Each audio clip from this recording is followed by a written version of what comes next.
এইরকম শ্বশুর শাশুড়ি থাকলে জন্মদিন পালন করাতে দূরে থাক, মাঝরাতে কিনা বাপের বাড়িতে এসে লুকিয়ে লুকিয়ে কেক কাটতে হয়, তা শুধুমাত্র মা বাবাকে নিয়ে। তোমরা কিন্তু এই ভিডিওতে দেখতে পেয়েছো যে আমার শ্বশুর শাশুড়ি কেউ ছিল না, আমি তোমাদের দাদাভাই আর আমার বাবা মা ছিলাম। আমার বাপের বাড়িতে কেক কেটে আমার জন্মদিন সেলিব্রেশন করেছি। ঠিক কী হয়েছিল সেদিন, কী কারণে আমি শ্বশুর বাড়িতে কেক কাটিনি। বিয়ের পর এটা কিন্তু আমার প্রথম বছর ছিল, মানে জন্মদিন এখানে এসে আবার পড়েছিল, তার মধ্যে তো এখানে ছিলাম না, তবুও কিন্তু শ্বশুর বাড়িতে কেক কাটার আর সেই ভাগ্যটুকু হলো না। চলো তোমাদের সঙ্গে আজকের এই পুরো ভিডিওতে আমি বলবো ঠিক কী হয়েছিল। তো দেখো, বার্থডে দিন আমি সকালবেলা থেকে ব্লগটা শুরু করেছি আমাদের নতুন বাড়ি থেকে, যেহেতু আগের দিন রাতে আমরা এই বাড়িতেই ছিলাম, আমরা ওই বাড়িতেই ছিলাম বেশি দিন, 2-1 দিন পুরনো বাড়িতে ছিলাম। তো যাই হোক, এই যে সকালবেলায় দেখো আমি কিন্তু ভিডিওর ইন্ট্রো দিচ্ছিলাম এখানে, এখানে আমার ঘরের কাজ কাম চলছিল, তোমরা দেখতেই পাচ্ছ যে কিছুই কিন্তু কমপ্লিট হয়নি। ঠাকুরঘর, রান্নাঘর, এই যে আমার শ্বশুর শাশুড়ি ঘরে যে খাটটাও কিন্তু এখনও জয়েন হয়নি, শুধুমাত্র পালিশ করা হয়েছিল, তাও পুরোপুরি হয়নি পালিশ করা। যাই হোক, সেখান থেকে দেখো আমার বার্থডে দেখে তোমাদের দাদাভাই আমাকে কচুরি খেতে নিয়ে এসেছিলো। এখানে আমার বাপের বাড়িতে আমার মা কচুরি রান্না মানে বানিয়েছিল, মা আর আমি দুজনে মিলে বানিয়েছিলাম, তোমাদের দাদাভাই চিকেন রান্না করেছিল। তো এই যে নিয়ে নিয়েছি প্লেটে করে।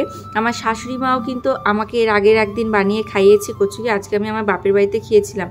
তারপরে যে দেখো আমি কিন্তু কচুরিগুলো খেয়ে নিচ্ছিলাম। চলো তোমাদের সাথে খেতে খেতে গল্পটা বলি, কেন আমার বার্থডে করিনি। আগে থেকে সব কিছু ঠিকঠাক করা হয়েও গেছিলো, শুধুমাত্র বার্থডের দিন হচ্ছে, বার্থডের আগের দিন সব কিছু রাতের বেলা ক্যান্সেল করলাম, এই কারণে যে আমাদের ঘরে কোনো কাজ কমপ্লিট হয়নি, মানুষজন এসে কোথায় কি করবে। তো আমার শ্বশুর কিন্তু যেহেতু বলেছিলাম বার্থডে করব, তো তারপর কিন্তু সে ঘরটা পরিষ্কার করতে গিয়েছিল বেচারা, তারপর কিন্তু সেখান থেকে কিছুটা করে আবার চলে এসেছে। আমরা বলেছি থাক ছেড়ে দাও, এইরকম পরিস্থিতির মধ্যে মানুষজন এসে কোথায় কি থাকবে, সব কিছুই কমপ্লিট হয়নি, বাড়ির মধ্যে মানুষজন আসলে আরও ঝামেলা, তাহলে এবারে বার্থডেটাও ক্যান্সেল করে দাও, কোনো ব্যাপার না। আর সেদিন আমাদের বিয়ে বাড়ি ছিল রাতের বেলা, তো সেই জন্য আরও তত একটা মন খারাপ হয়নি, কারণ আমার কাছে বার্থডে মানে যে কোনো অনুষ্ঠান মানে সাজবো গাজবো এইটুকুই আর কি আনন্দ। বিয়েবাড়ি যেহেতু আছি, বিয়েবাড়িতে গিয়ে তো সাজবোই, তো সেই জন্য আমি বলেছিলাম। আমার শাশুড়ি মায়ের ভীষণ ইচ্ছে ছিল, আমার শ্বশুরও কিন্তু মানা করেনি, ক্যাপশনে যেরকম লিখেছি আমি সেরকম কিন্তু কিছুই না, তারা আমাকে যথেষ্ট সাপোর্ট করে এবং তারা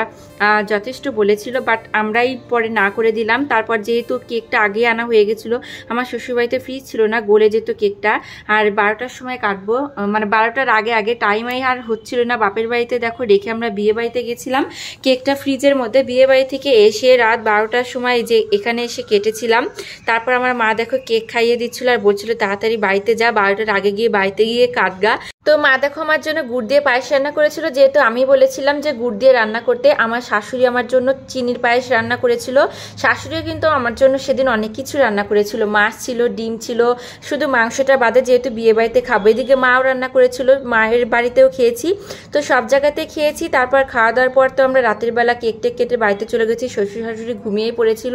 নতুন বাড়িতে আমরা একটু সেই কাটা কেকই আবার কেটে একটু ফটো টটো তুলেছিলাম, পরের দিন সকালে ওই বাড়িতে যখন গেছিলাম নিয়ে গেছিলাম। তো সবাই মিলে আমরা কেকটা খেয়েছি, আমার শ্বশুর শাশুড়ি আমরা সবাই মিলে প্রত্যেকে। তো যাই হোক, তারপর দেখো পরের দিনের একটা ব্লগ তোমাদের সঙ্গে অ্যাড করে দিচ্ছি, কেননা ওই কয়েকদিন যে কটা ভিডিও করেছি প্রত্যেক কটা ভিডিও অল্প একটু আমি 2-3 দিনের ভিডিও অ্যাড করে করেছি। পরের দিন দেখো শ্বশুরবাড়িতে আমি রান্না করেছিলাম, খাওয়া দাওয়া কমপ্লিট করার পর দুপুরবেলা আমার মা মানে আমার বাপের বাড়িতে মা রান্না করেছিল, দেখো এখানে সাদা পোলাও রান্না করেছিল আর চিকেন রান্না করেছিল।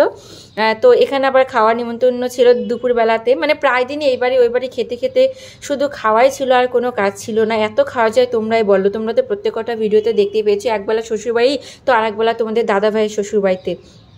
যাই হোক, এর মধ্যে আর অন্য কারো বাড়িতে কি করেই খাবো। তো আমি দেখো এই যে দুপুরবেলাতে মা রান্না করার পর নিয়ে একটু বসে গেছিলাম।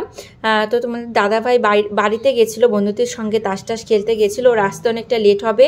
আর যেহেতু ভাত টাত কিছু একটা খাওয়াই আছে সকালে, বাট আমার পোলাও দেখে তর সইছিল না, আমি অল্প একটু নিয়েছিলাম, দেখো নিয়ে আমি খাচ্ছিলাম এবং ও পরে এসেছিলো, কেউ খায়নি, ওর সঙ্গে কিন্তু সবাই খেয়েছিল, এখানে বাবা জেঠু ও দেখো খাচ্ছে, মা পরে খেয়েছিল। আজকে ভিডিওটা এটুকু, কেমন লাগলো জানিও।